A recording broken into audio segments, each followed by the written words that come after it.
नमस्कार सभी साथियों को। हिंदी साहित्य की क्लास में आपका सभी का स्वागत करती हूँ, अभिनंदन करती हूँ। और आज के शस्त्र की परिचर्चा को शुरू करते हैं। पिछले शस्त्र में हमने जो कहानी पढ़ी थी लाल पान की बेगम, आज हम लोग कहानी पढ़ेंगे कोसी का घटवार। कोसी का घटवार जो कहानी है किसकी? शेखर जोशी की है। इसका जो प्रकाशन वर्ष है वो क्या है? 1958। क्या है? 1958। यह किस पत्रिका में छपी है? कल्पना में। कल्पना जो पत्रिका है उसमें छपी हुई है। तो चलिए शुरू करते हैं आज के शस्त्र को। कोसी का घटवार। पहली पंक्ति है कि अभी खप्पर में 1/4 से भी अधिक गेहूं शेष था। खप्पर में हाथ डालकर उसने व्यर्थ ही उल्टा और पलटा। खप्पर किसमें? खप्पर क्या होता है? आटा पीसने वाली जो चक्की होती है उसमें, जिसमें गेहूं पड़ते हैं वो।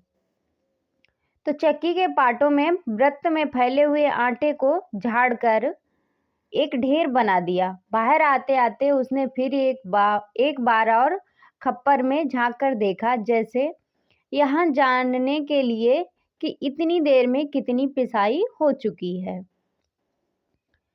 परंतु अंदर की मिकदार में कोई विशेष अंतर नहीं आया था। खसखस की ध्वनि के साथ अत्यंत धीमी गति से ऊपर का पाठ चल रहा था। घट का प्रवेश द्वार बहुत कम ऊंचा था। खूब नीचे तक झुककर वह बाहर निकला।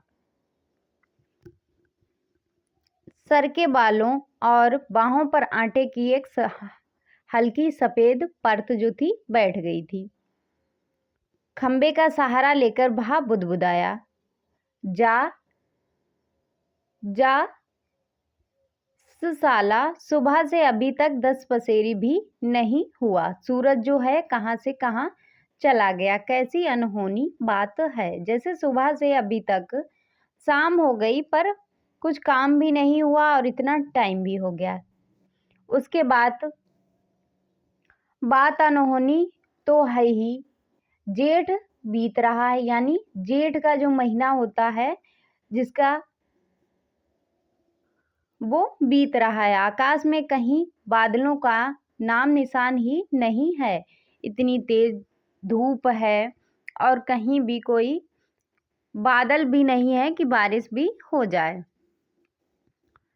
उसके बाद अन्य वर्षों अब तक लोगों की धान रोपाई हो जाती है, यानी पहले जो वर्ष होते थे उसमें अभी तक धान की जो रोपाई थी वो हो जाती थी। पर इस साल नदी नाले सब सूखे पड़े हैं। खेतों की सिंचाई तो दरकिनार बीज की क्यारियां सूखी जा रही हैं।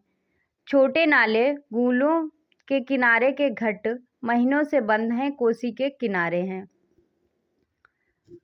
गुसाई का यह घर देखो, गुसाई जो है इसमें पात्र है। घट पर ऐसी भी चाल कि ऐसी की लुद्दू घोड़े की चाल को मात देती है। चक्की के निचले खंड में छिच्चिर छिच्चिर की आवाज के साथ पानी की कटती हुई मथनी चल रही थी। ये आवाज पूछी गई है कि ये कौन कौन सी आवाजें हुई हैं। धीमी आवाज अच्छे खाते पीते ग्वालों के घर में दही की मथनी इससे ज़्यादा शोर करती है। इसी मथनी का वह शोर होता था कि आदमी को अपनी बात सुनाई नहीं देती। और अब तो भले नदी पार कोई बोले तो यहाँ तक सुनाई दे जाए। उसके बाद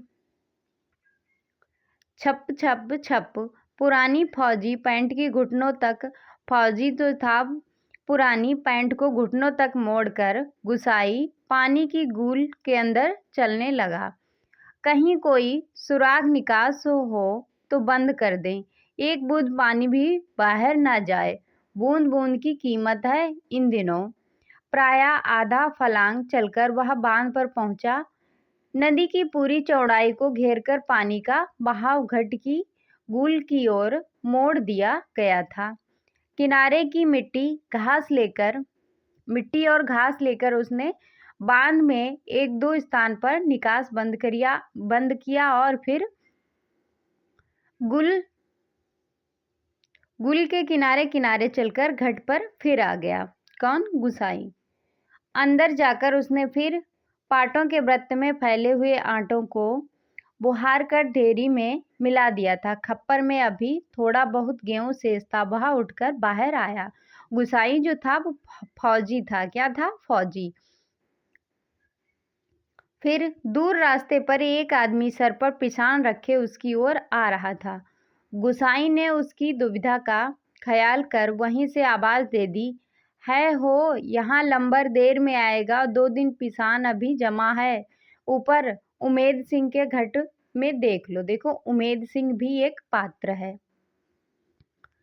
उस व्यक्ति ने मुड़ने से पहले एक बार और प्रत्यन्न किया। खूब ऊंचे स्वर में पुकार कर कहा। वह बोला, जरूरी है जी, पहले हमारा लंबर यानी नंबर नहीं लगा दोगे? गुसाई ओंठों ही ओंठों में मुस्कुराया। रसाला कैसे चीखता है, जैसे घट की आवाज इतनी हो कि मैंने सुन ना सकूं। कुछ कम ऊंची आवाज में उसने हाथ हिलाकर उत्तर दे दिया,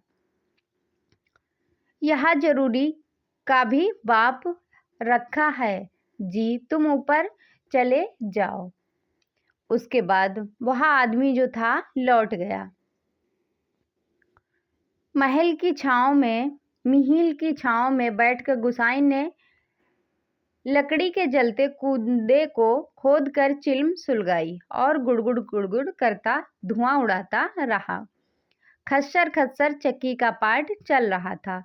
किटकिट किटकिट खप्पर से दाने गिरने वाली चिड़िया पाट काट रही थी। छिच्चर छिच्चर की आवाज के साथ मथानी, जिससे मट्ठा निकाला जाता है, मथानी पानी को काट रही थी और कहीं कोई आवाज नहीं था। कोसी के बहाव में कोई भी ध्वनि नहीं। रेती पथराओं के बीच में टखने टखने पत्थर भी अपना सिर उठाए आकाश को निहार रहे थे। दोपहरी ढलने पर भी इतनी तेज धूप, कहीं चिड़ैया भी नहीं बोलती, यानी कोई चिड़िया भी नहीं बोलती है। किसी प्राणी का प्रिय और अप्रिय स्वर भी नहीं है। उसके बाद सूखी नदी के किनारे बैठा गोसाई जो था कुछ सोचने लगा। क्यों उस व्यक्ति को लौटा दिया? लौट तो वह जाता ही घट के अंदर टच पड़े पिसान के थैलों को देखकर 2-4 क्षण की बातचीत का आसरा ही होता।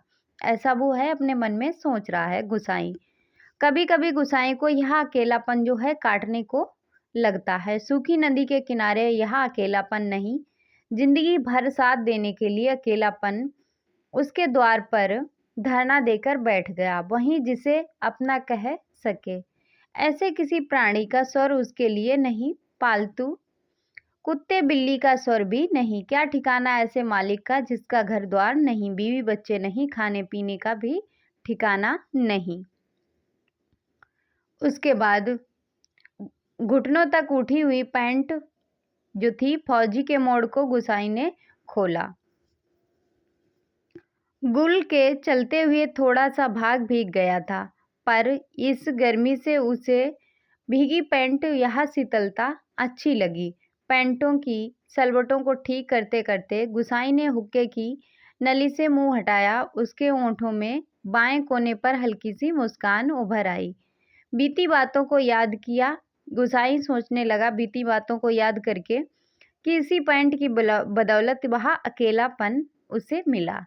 नहीं याद करने को मन करता है बहुत पुरानी बातें वह भूल गया, पर हवलदार साहब की पैंट की बात उसे नहीं भूल सकता। वो ऐसी ही फौजी पैंट पहनकर हवलदार धर्म सिंह आया था। लॉन्ड्री की धुली नोकदार क्रीज वाली पैंट। वैसी ही पैंट पहनने की महत्वाकांक्षा लेकर गुसाई फौज में गया था, पर फौज से लौटा तो पैंट के साथ साथ जिंदगी का अकेलापन भी उसके साथ आ गया था। पैंट के साथ और भी कितनी स्मृतियां संबंध हैं, जो उस बार की छुट्टियों की बात है। कौन महीना है? हाँ, बैसाख ही था। सर पर क्रास खुकरी के क्रेस्ट वाली काली किश्ती नुमा टोपी को तिरछा रखकर फौजी वर्दी वह पहली बार एनुअल लीव पर घर आया तो चीड़ बन की आग की तरह खबर फैल गई। इधर उधर फैल गई खबर थी कि बच्चे बूढ़े सभी उससे मिलने आए थे। चाचा का गोट एकदम भर गया था, ठसाठस बिस्तर की नई एकदम साफ जगमग लाल नीली दरिया वाली जो थी, दरी यानी बिस्तर आंगन में बिछी पड़ी थी लोगों को बिठाने के लिए। खूब याद है कि आंगन का गोबर दरी में लग गया था। बच्चे बूढ़े सभी आए थे। सिर्फ चना गुड़ या हल्दानी की तमाकू का लोभ ही नहीं था, कल के शर्मीले गुसाई को इस रूप में देखने का कौतूहल भी था। पर गुसाई की आंखें उस भीड़ में जिसे खोज रही थी वह नहीं थी। किसे खोज रही थी? नाला पार के अपने गांव से भैंस के कटाया को खोजने के बहाने दूसरे दिन लक्ष्मा आई थी, पर गुसाई उस दिन उससे मिल न सका। गांव के छोकरे ही गुसाई की जान को बवाल हो गए थे। बुड्ढे नरसिंह प्रधान उस दिन ठीक ही कहते थे कि आजकल गुसाई को देखकर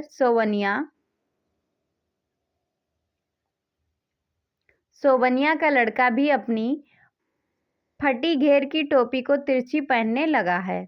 दिन रात बिल्ली के बच्चे की तरह छोकरे उसके पीछे लगे रहते से सिगरेट बीड़ी या गपशप के लोभ में।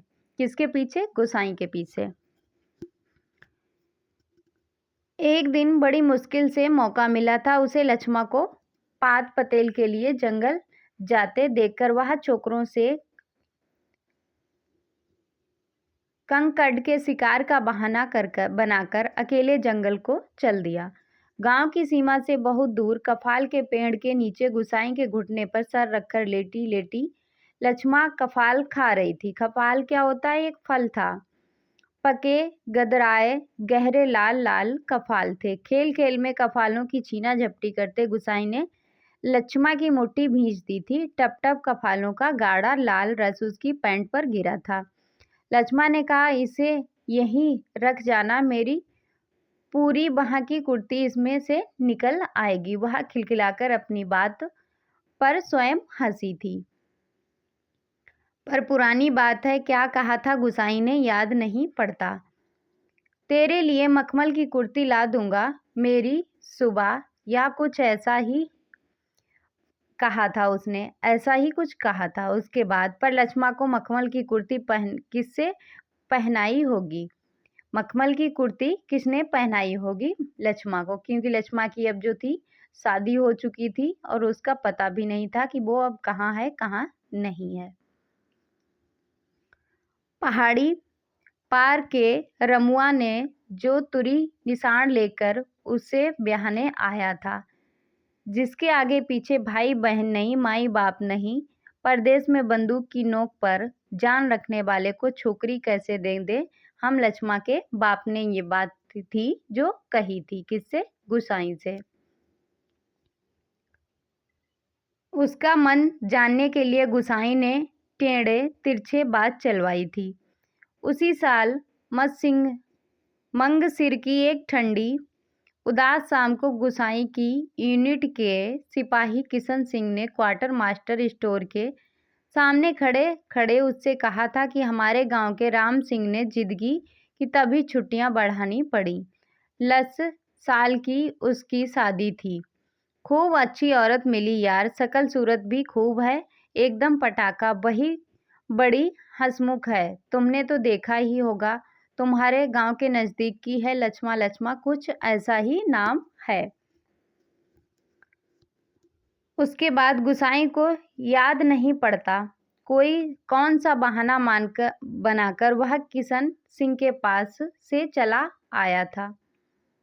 उसके बाद रमडे थे उस दिन हमेशा आधा पैग लेने वाला गुसाई उस दिन पेशी करवाई थी। मलेरिया परीक्षण न करने के अपराध में सोचते सोचते गुसाई बुदबुदाया, सियाल एंड एडजुस्टेट। उसके बाद गुसाई सोचने लगा। गुसाई तो था, फिर सोच रहा था कि उस साल छुट्टियों में घर से विदा होने से एक दिन पहले वह मौका निकालकर लक्ष्मा से मिला था। गंगनाथ जयू की कसम, जैसा तुम कहोगे वैसा करूंगी, आंखों में आंसू भरकर ये बात जो थी लक्ष्मा ने कहा था।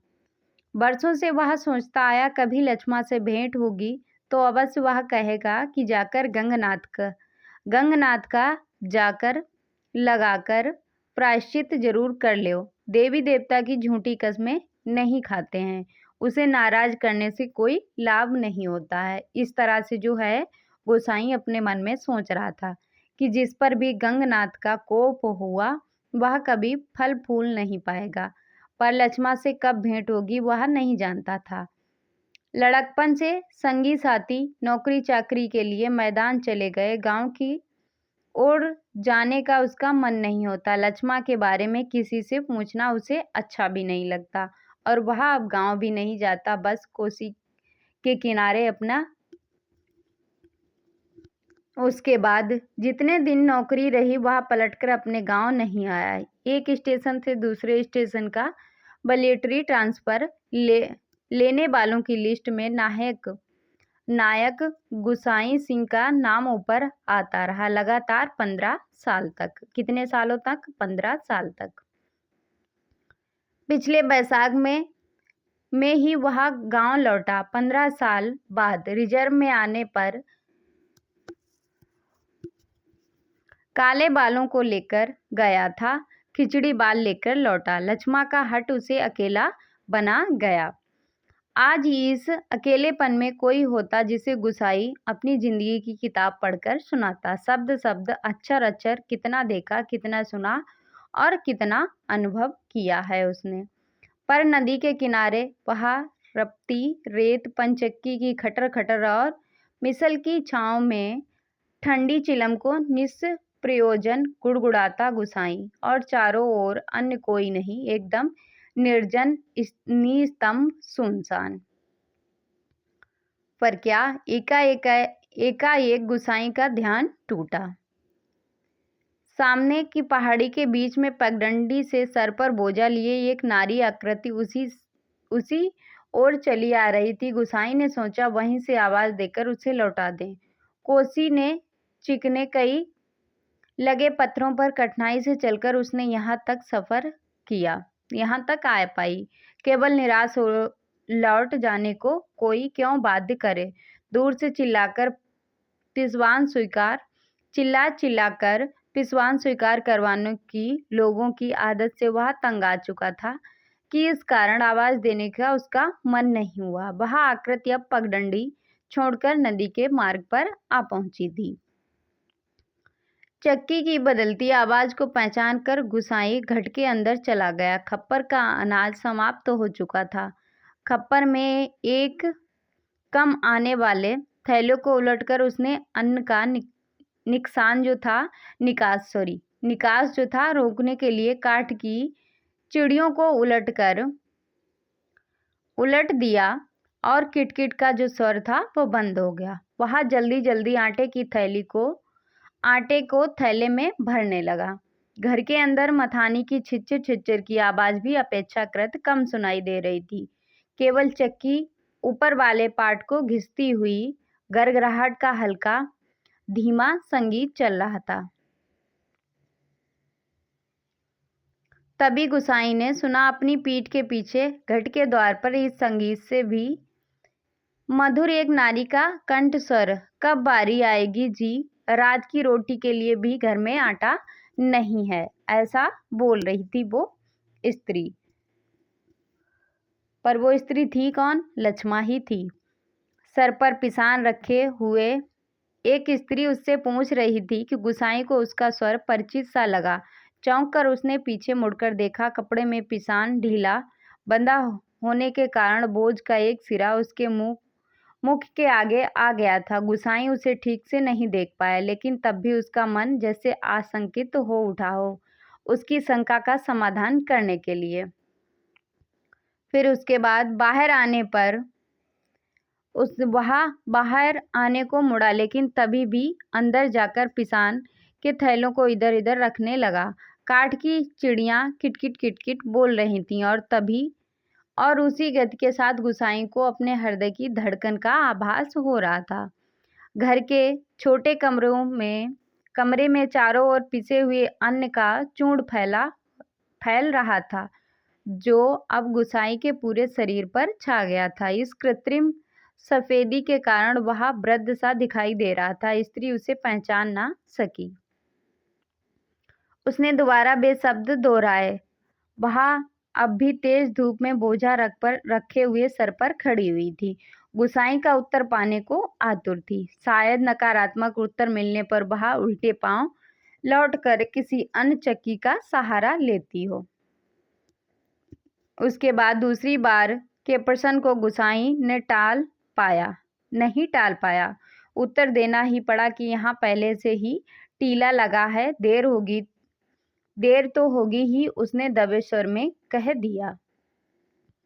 उसके बाद स्त्री ने किसी प्रकार के अनुनय विनय नहीं की। शाम के आटे का प्रबंध करने के लिए वह दूसरी चक्की का सहारा लेने के लिए लौट पड़ी।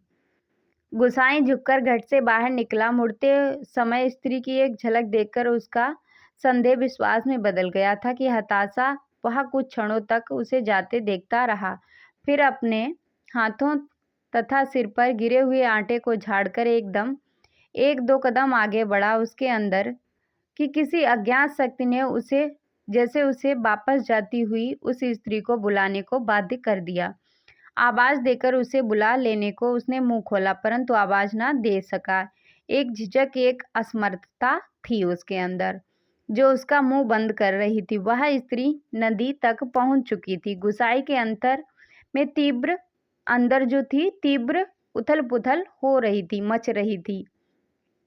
इस बार आवेग इतना तीव्र था कि वह स्वयं नहीं रोक पाया। लड़खड़ाती आवाज में उसने पुकारा, लक्ष्मा।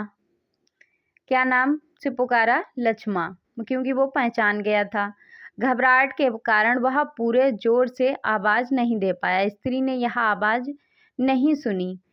इस बार गुसाई ने स्वस्थ होकर पुकारा, पुनः दोबारा से पुकारा, लक्ष्मा। लक्ष्मा ने पीछे मुड़कर देखा। मायके में उसे इसी नाम से पुकारते थे। यह संबोधन उसके लिए स्वाभाविक था, परंतु उसे शंका शायद यह थी कि चक्की वाला एक बार पिसान स्वीकार न करने पर दोबारा उसे क्यों बुला रहा है।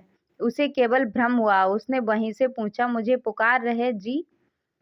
और गुसाई ने संयत स्वर में कहा, हाँ, ले आ, हो जाएगा, यानी आटा ले आओ, पीस देंगे। लक्ष्मा क्षण भर रुकी और फिर घट की ओर लौट आई। अचानक सचेताकार होने का मौका न देने की इच्छा से गुसाई व्यस्तता का प्रदर्शन करता हुआ मिहिल की छां में चला गया। लक्ष्मा जो थी, पिसान का थैला घट के अंदर रख आई थी। बाहर निकलकर उसने आंचल के कोर से मुंह पोंछा। तेज धूप में चलने के कारण उसका मुंह जो था वो लाल हो गया था। किसी पेड़ की छाया में विश्राम करने की इच्छा से उसने इधर उधर देखा। मिहिल के पेड़ की छाया में घट की और पीठ किए गुसाई जो है बैठा हुआ था। निकट स्थान के दड़िम के एक पेड़ की छां को छोड़कर अन्य कोई बैठने लायक स्थान नहीं था। वह जो थी उसी पेड़ की छांव में चली गई। दड़िम का पेड़ था। उसके बाद गुसाई की उदारता के कारण रीढ़ी सी होकर ही जैसे उसने निकट आते आते कहा कि तुम्हारे बाल बच्चे जीते रहे घटवार जी, बड़ा उपकार कर दिया तुमने। ऊपर के घट में भी जाने कितनी देर में नंबर आता। आजाद संत के प्रति दिए गए आशीर वचनों को गुसाई ने मन ही मन में विनोद के रूप में ग्रहण किया। इसी कारण उसकी मानसिक उथल पुथल कुछ कम हुई। लक्ष्मा उसकी ओर देखे। इसे पूर्व ही उसने कहा, जीते रहें तेरे बाल बच्चे। लक्ष्मा, मायके कब आई?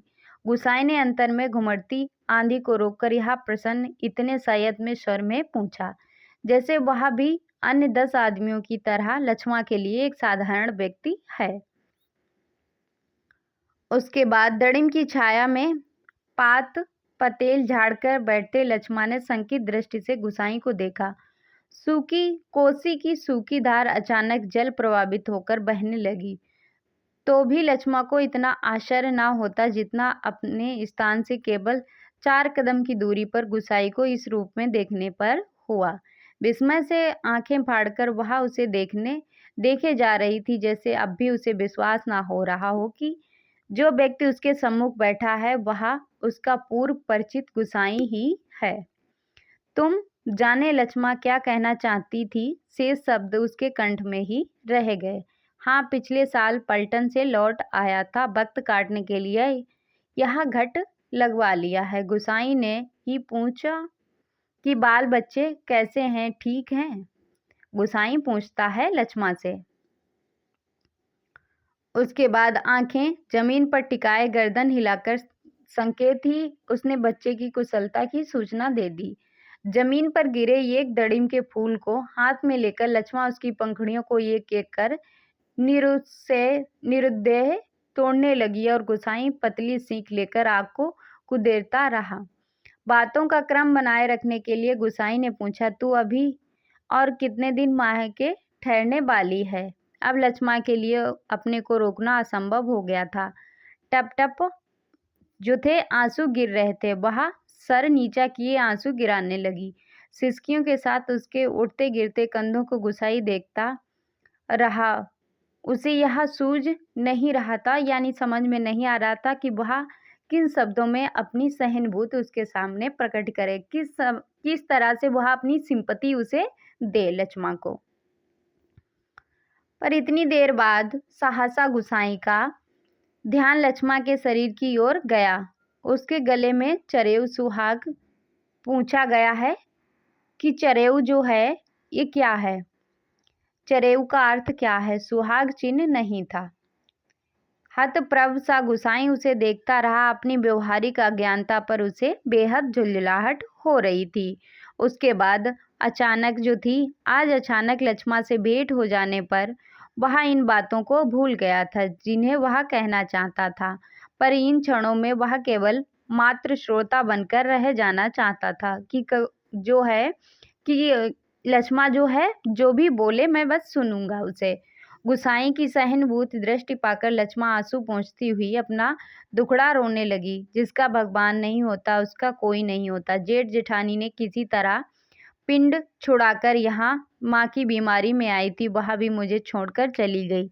एक अभागा मुझे रोने को रह गया है, उसी के लिए जीना पड़ रहा है, नहीं तो पेट पर पत्थर बांधकर कहीं डूब मरती, जंजाल कटता। ये जो है पूछा गया है कि किस रचना से संबंधित पंक्ति है, तो ये कोसी के घटवार से। यहाँ काका काकी के साथ रह रही हो? गुसाई ने फिर पूछा। मुश्किल पड़ने पर कोई किसी का नहीं होता जी। बाबा की जायदाद पर उनकी आंखें लगी हैं, सोचते हैं कहीं मैं हक ना जमा लूं। मैंने साफ साफ कह दिया कि मुझे कुछ नहीं लेना देना है।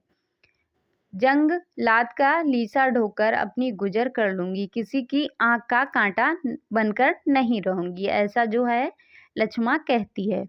गुसाई ने किसी प्रकार की मौखिक संवेदना प्रकट की, केवल सहानुभूति दृष्टि से उसे देखता भर रहा। दड़िम के वृक्ष से पीठ टिकाकर लक्ष्मा घुटने मोड़कर बैठी थी। गुसाई सोचने लगा कि 15-16 साल की किसी की जिंदगी में अंतर लाने के लिए कम नहीं होते। समय का यह अंतराल लक्ष्मा के चेहरे पर एक छाप छोड़ गया था, पर उसे लगा उस छाप के नीचे वह आज भी 15 वर्ष पहले की लक्ष्मा को देख रहा हो। उसके बाद धूप जो थी तेज, कितनी तेज धूप है इस साल, लक्ष्मा का स्वर उसके कानों में पड़ा, प्रसंग बदलने के लिए ही, जैसे लक्ष्मा ने यह बात जानबूझकर कही हो। और अचानक उसका ध्यान उस ओर चला गया जहां लक्ष्मा बैठी थी। दड़िम की फैली फैली अंध टकी ढालों से धन छनकर धूप उसके शरीर पर पड़ रही थी। सूरज की एक पतली किरण न जाने कब से लक्ष्मा के माथे पर गिरी हुई एक लट को सुनहरी रंगीनी में डुबा रही थी। गुसाई एकटक उसे देखता रहा। दोपहर तो बीत चुकी थी। लक्ष्मा ने प्रश्न किया तो गुसाई का ध्यान टूटा। हाँ, अब तो 2 बजने वाले होंगे। उसने कहा, उधर धूप लग रही है तो इधर आ जाओ छाँव में। कहता हुआ गुसाई जम्हाई लेकर अपने स्थान से उठ गया। नहीं, यही ठीक है, कहकर लक्ष्मा ने गुसाई की ओर संकेत किया, लेकिन वह अपनी बात कहने के साथ साथ ही दूसरी ओर देखने लगा था। उसके बाद घट में कुछ देर पहले डाला हुआ पिसान समाप्ति पर था। नंबर पर रखे हुए पिसान की जगह उसने जाकर जल्दी जल्दी लक्ष्मा का अनाज जो था वो खप्पर में डाल दिया पीसने के लिए। धीरे धीरे चलकर गुसाई गिल के किनारे तक गया। अपनी अंजलि से भरकर उसने पिसान दिया और फिर पास ही एक बंजर घट के अंदर जाकर पीतल और एल्युमिनियम के कुछ बर्तन लेकर आग के निकट लौट आया। आसपास पड़ी हुई सूखी लकड़ियों को बटोर कर उसने आग सुलगाई और एक कालिक पुती बट लोई में पानी रखकर जाते जाते लक्ष्मा की ओर मुंह कर कर कहा, चाय का टाइम भी हो रहा है, यानी कि चाय का भी समय हो रहा है। पानी उबल जाए तो पत्ती डाल देना, पुड़िया में पड़ी है। उसके बाद लक्ष्मा ने उत्तर नहीं दिया। वह उसे नदी की ओर जाने वाली पगडंडी पर जाता हुआ देखती रही। सड़क किनारे की दुकान से दूध लेकर लौटते लौटते गुसाई को काफी समय लग गया था। वह वापस आने पर उसने देखा एक 6-7 वर्ष का बच्चा लक्ष्मा की देह से सटकर बैठा हुआ है। बच्चे का परिचय देने की इच्छा से जैसे लक्ष्मा ने कहा, इस छोकरे की घड़ी भर के लिए भी चैन नहीं मिलता, जाने कैसे पूछता खोजता मेरी जान खाने को यहाँ भी पहुँच गया है। उसके बाद गुसाई ने लक्ष्य किया कि बच्चा जो बार बार उसकी दृष्टि बचाकर माँ से किसी चीज के लिए जिद कर रहा है। एक बार झुंझलाकर लक्ष्मा ने उसे झिड़क दिया, चुप रहा, अभी लौटकर घर जाएंगे, इतनी सी देर में क्यों मरा जा रहा है। चाय के पानी में दूध डालकर गुसाई फिर उसी बंजर के घट में गया। एक थाली में आटा लेकर वहां गुल के किनारे बैठा उसे गूंथने लगा। आटे को मीहिल के पेड़ की ओर जाते समय उसने साथ में 2-1 बर्तन और भी लिए। लक्ष्मा ने बटलोई में दूध चीनी डालकर चाय तैयार कर दी। एक गिलास, एक एनमेल का मग और एक एल्युमिनियम मैस टीन में गुसाई ने चाय डालकर आपस में बांट ली और पत्थरों से बने बेढंग चूल्हे के पास बैठकर रोटियां बनाने का उपक्रम करने लगा। चाय का जो हाथ में चाय का गिलास जमीन पर टिकाकर लक्ष्मा उठी। आटे की थाली अपनी ओर खिसकाकर उसने स्वयं रोटी पकाने की इच्छा प्रकट की, ऐसे स्वर में कि गुसाई ना कह सका, गुसाई मना ना उसे कर सका। वहां खड़ा खड़ा उस रोटी को पकाते हुए देखता रहा। गोल गोल डिबिया सरेखी रोटियां चूल्हे में खिलने लगीं। बरसों बाद गुसाई ने ऐसी रोटियां देखी थीं जो अनिश्चित आकार की फौजी लंगर की चपातियों या स्वयं उसके हाथ से बनी बेडौल रोटियों से एकदम भिन्न थीं। आटे की लोई बनाते समय लक्ष्मा के छोटे छोटे हाथ बड़ी तेजी से घूम रहे थे। कलाई में पहने हुए चांदी के कड़े जब कभी आपस में टकरा जाते तो खनखन का अत्यंत मधुर स्वर निकलता उनसे। चक्की के पाट पर टकराने वाली काठ की चिड़ियों का स्वर कितना नीरस हो सकता है, यह गुसाई ने आज पहली बार अनुभव किया। किसी काम से वह बंजर घट की ओर गया और बड़ी देर तक खाली बर्तन डिब्बों को उठाता रखता रहा। वह फिर लौट कर आई तो लक्ष्मा रोटी बनाकर बर्तनों को समेट चुकी थी। अब आटे में सने हाथों को धो रही थी। गुसाई ने बच्चे की ओर देखा। वह दोनों हाथों में चाय का मग थामे टकटकी लगाकर गुसाई को देखे जा रहा था। लक्ष्मा ने अग्रहा स्वर में कहा, चाय के साथ खानी है तो खा लो, फिर ठंडी हो जाएगी।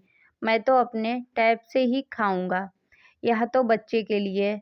स्पष्ट यानी गुसाई जो कहता है कि मैं तो अपने टाइम से ही, समय से ही खाऊंगा, या जो है मैंने बच्चे के लिए बनाई है। स्पष्ट कहने में उसे झिझक महसूस हो रही थी, जैसे बच्चे के लिए संबंध में चिंतित होने की उसकी चेष्टा अनधिकार हो। ना ना जी, वह अभी तो घर से खाकर ही आ रहा है, मैं रोटियां बनाकर रख आई थी। अत्यंत संकोच के साथ लक्ष्मण ने आपत्ति प्रकट कर दी। उसके बाद आओ, यों ही कहती हैं, कहाँ रखी थी रोटियां घर में? बच्चे ने रुआसी आवाज में वास्तविक व्यक्ति की बातें सुन रहा था और रोटियों को देखकर उसका संयम ढीला पड़ गया था। चुप आंखें तरेर कर लक्ष्मण ने उसे डांट दिया। बच्चे के इस कथन से उसकी स्थिति हास्यास्पद हो गई थी। इस कारण उसका लज्जा से उसका मुंह आरक्त हो उठा। बच्चा है, भूख लगाई होगी, डांटने से क्या फायदा है? गुसाई ने बच्चे का पक्ष देकर 2 रोटियां उसकी ओर बढ़ा दी, परंतु माँ की अनुमति के बिना उन्हें स्वीकार करने का साहस बच्चे को नहीं हो रहा था। वह ललचाई दृष्टि से कभी रोटियों की ओर, कभी माँ की ओर देख लेता था। गुसाई के बार बार आग्रह करने पर बच्चा रोटियां लेने में संकोच करता रहा, तो लक्ष्मण ने उसे झिड़क दिया, मर, अब ले क्यों नहीं लेता? जहाँ जाएगा वहीं अपने लक्षण दिखाएगा। ऐसा जो है लक्ष्मण अपने बच्चे के लिए कह रही है। उसके बाद इससे पहले ही बच्चा रोना शुरू कर दे, गुसाई ने रोटियों के ऊपर एक टुकड़ा गुड़ का रखकर बच्चे के हाथों में दे दिया। भरी भरी आंखों से इस अनोखे मित्र को देखकर बच्चा चुपचाप रोटी खाने लगा और गुसाई जो है कौतुकपूर्ण दृष्टि से उसके हिलते हुए ओंठों को देख रहा था। इस छोटे से प्रसंग के कारण वातावरण में एक तनाव सा आ गया था कि जिसे गुसाई और लक्ष्मण दोनों ही अनुभव कर रहे थे। स्वयं भी एक रोटी को चाय में डुबोकर खाते खाते गुसाई ने जैसे इस तनाव को कम करने की कोशिश में ही मुस्कुराकर कहा, लोग ठीक कहते हैं, औरत की हाथ की बनी रोटियों में स्वाद ही दूसरा होता है। लक्ष्मण ने करुण दृष्टि से उसकी ओर देखा। गुसाई हो हो होकर खोखली हंसी हंस रहा था। कुछ साग सब्जी होती तो बेचारा एक आधी रोटी और खा लेता। गुसाई ने बच्चे की ओर उसकी विवशता जो थी अपनी प्रकट की। उसके बाद ऐसी ही खाने पीने की तकदीर लेकर पैदा हुआ होता तो मेरे भाग क्यों पड़ता? 2 दिन से घर में तेल नमक नहीं है, आज थोड़े पैसे मिले, आज ले जाऊंगी कुछ सौदा। हाथ से अपनी जेब टटोलते हुए गुसाई ने संकोच स्वर में कहा, लक्ष्मण। लक्ष्मण ने जिज्ञासा से उसकी ओर देखा, गुसाई की तरफ। गुसाई ने जेब से एक नोट निकालकर उसकी ओर बढ़ाते हुए कहा, ले, काम चलाने के लिए रख ले, मेरे पास अभी और हैं। परसों दफ्तर से मनी ऑर्डर आया था, जो पैसे हैं वो आए थे। नहीं नहीं जी, काम तो चल ही रहा है, मैं इस मतलब से थोड़े कह रही हूँ, यह तो बात चली थी। मैं तो मैंने कहकर लक्ष्मण ने सहायता लेने से इनकार कर दिया, यानी लक्ष्मण ने पैसे लेने से मना कर दिया। पर गुसाई को लक्ष्मण का यह व्यवहार अच्छा नहीं लगा। रूखी आवाज में वह बोला, दुख तकलीफ चुक के वक्त आदमी ही आदमी के काम आता है। ये पंक्ति जो है पूछी गई है कि दुख के तकलीफ के वक्त ही आदमी आदमी के काम नहीं आएगा तो कौन आएगा? ये बात जो है गुसाई कहता है। कितना कमाया, कितना फूंका हमने इस जिंदगी में, कोई हिसाब, क्या फायदा? पर क्या फायदा, किसी के काम नहीं आया, इसमें एहसान की क्या बात है? पैसे तो मिट्टी हैं रसाला, किसी के काम नहीं आया तो मिट्टी एकदम मिट्टी है। उसके बाद परंतु गुसाई के इस तर्क के बावजूद भी लक्ष्मण अड़ी रही। बच्चे के सर पर हाथ फेरते हुए उसने दार्शनिक गंभीरता से कहा, गंगनाथ दाहिने रहें तो भले बुरे दिन निभ ही जाते हैं। पेट का क्या, घटके खप्पर की तरह जितना डालो कम हो जाएगा। अपने पराये प्रेम से हंस बोल दे तो वह बहुत है दिन काटने के लिए। ऐसा जो है गुसाई कहता है। गुसाई ने गौर से लक्ष्मण के मुंह की ओर देखा। बरसों से पहले उठे हुए ज्वार और तूफान का कोई चिन्ह शेष नहीं था। अब वह सागर जैसी सीमाओं में बंधकर शांत हो चुका था। रुपया लेने के लिए लक्ष्मा अधिक आग्रह करने का साहस नहीं हुआ। लक्ष्मा से अधिक कहने का उसे साहस नहीं हुआ, पर गहरे असंतोष के कारण वह भुजा सा धीमी चाल से चलकर वहां से हट गया। सहसा उसकी चाल तेज हो गई और घर के अंदर जाकर उसने एक बार संकित दृष्टि से बाहर की ओर देखा। लक्ष्मा उस ओर पीठ किए बैठी थी। उसने जल्दी जल्दी अपनी निजी आटे की टीन से 2-2.5 सेर के करीब आटा निकालकर जो था लक्ष्मा के आटे में मिला दिया और संतोष की एक सांस लेकर वह हाथ झाड़ता हुआ बाहर आकर बांध की ओर देखने लगा। ऊपर बांध पर किसी को घूमते हुए देखकर उसने हाक दी, शायद खेत की सिंचाई के लिए कोई पानी तोड़ना चाहता है। उसके बाद बांध की ओर देखने वाले